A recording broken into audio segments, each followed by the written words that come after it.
I'm not sure who still doesn't know this, but jails are full of people with impulse control issues. And some of those people are pretty good with their hands, like the unnamed assailant who shanked Brian Walsh last week at the Norfolk County lockup in Massachusetts.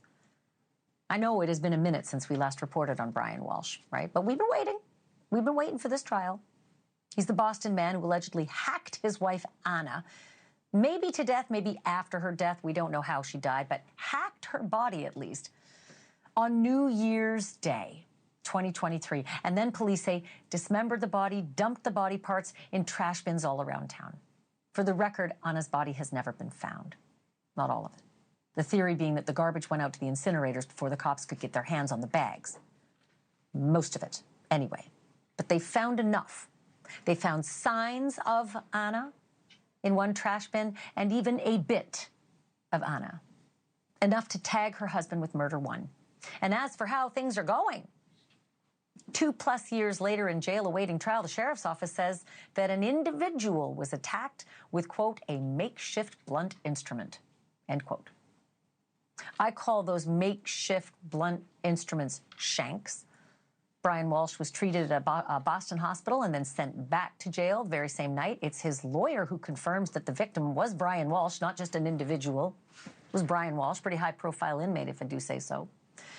And the lawyer confirms that he was stabbed, suggesting that, quote, the instrument was actually not that blunt after all.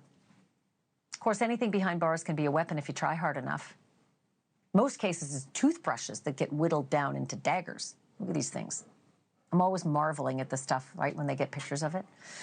That guy, Brian Walsh, is due to go on trial starting next month. And the defense was in court today trying to get some pretty unfavorable evidence suppressed. How unfavorable? Really, really unfavorable. The prosecutors have Brian Walsh's Google searches. And man, oh man, if you're facing murder, you better hope you don't have something like this. He allegedly looked for how to dispose of a 115-pound woman. And, quote, how long before a body starts to smell, end quote. Too bad for Brian Walsh. The judge ruled that the evidence stays put. I'm joined now by Bob Ward. He's a reporter for Boston 25 TV. He has been on this story from the beginning, and I will add this to his bio. He is possibly one of the greatest reporters in that area of all time and in true crime. Bob Ward, it's good to have you on the show again. Thanks for being on. You're so generous. Thank you very much, Ashleigh. Not at all. I calls them as I sees them. Okay, let's just talk about Brian Walsh being shanked. Your reaction to that? I mean, we were shocked, really shocked about it, because this is a high-profile inmate who's being held at the Norfolk County jail, which is actually located in the median strip of one of the biggest highways in New England, Route 128. And it happened about 5 minutes of 10 on September 11th at night in a housing unit. And we were all surprised that he was out in Gen Pop, I guess, or in a situation where somebody could get close to him when there's been so much attention being paid to this case. I know they're trying to tamp down that attention for all kinds of reasons, but when an inmate does something to another inmate, it doesn't just go away as a disciplinary thing. Usually there's a charge. Do we know anything about who did this allegedly or why? Not yet. I mean, I was making calls on this today and trying to get some more information, and everything pretty much stands as it was when the initial press release was issued. And, you know, nobody's talking about this. The best I got was that this matter is under investigation by the sheriff's office, by the Massachusetts State Police assigned to the Norfolk County DA's office.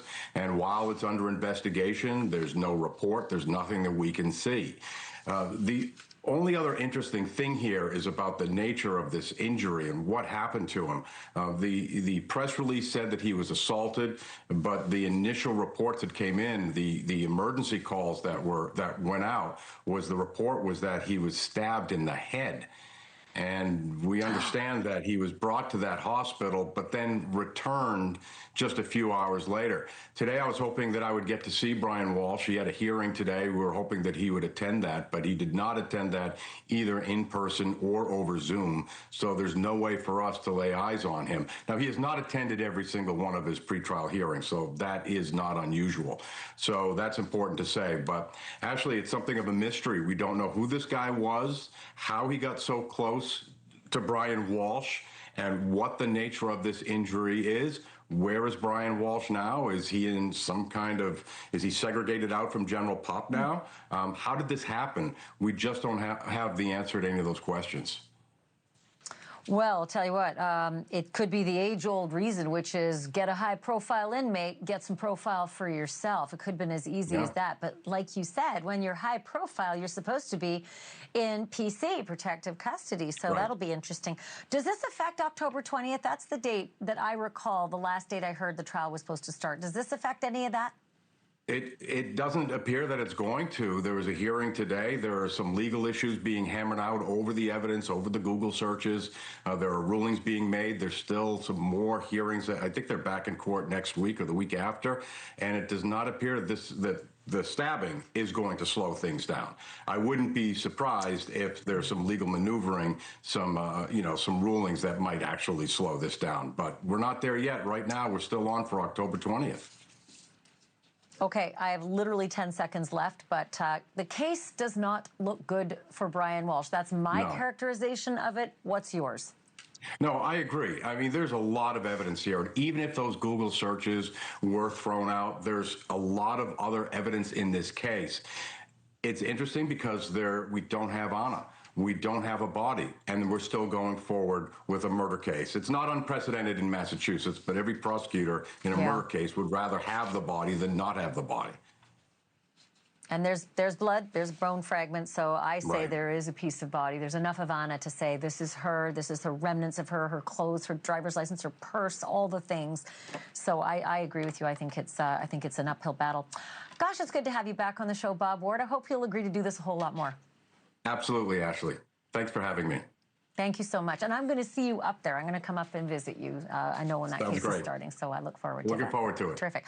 Thank you for watching. Subscribe below and download our NewsNation app right now on your phone, and you will get fact-based, unbiased news for all Americans.